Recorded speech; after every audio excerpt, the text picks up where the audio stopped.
Khadija Ali walked for 8 days to this camp on the outskirts of Somalia's capital, Mogadishu. She's part of a growing wave of people uprooted by drought, and she describes the decision to leave their home as agonising. They were forced to leave some children and elders behind, she says, because they were too weak to make the journey.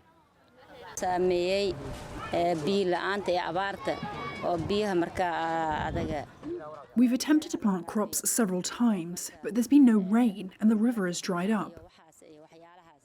Consequently, we made the difficult decision to leave our homes in order to ensure the survival of our children and ourselves. Across Somalia, the failure of October to December rains has deepened drought conditions. Camp leader Hawa Ali Falkad said more than 400 newly displaced families have recently arrived. They've been driven from their homes, she said, by severe drought and ongoing conflict.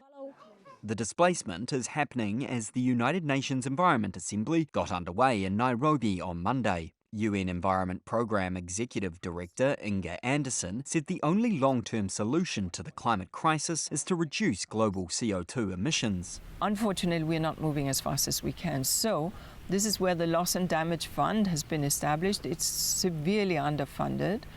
And the longer we climate procrastinate, the longer we do not deal with the mitigation side, the higher the price will be. Amnesty International researcher David Ngera authored a report on how countries like Somalia bear the brunt of climate change. And as Africa, we believe we are not interested in global politics because our people are dying. So we want resources because we didn't cause this problem. We account for less than 4% of the pollution. And we believe those who cause the problem and those who continue to cause climate change now need to send resources as obligated. It is not a favor. And it is not out of philanthropy. It is out of international law, out of international commitment under the Paris Agreement and under the international commitment under the UN Framework Convention on Climate Change.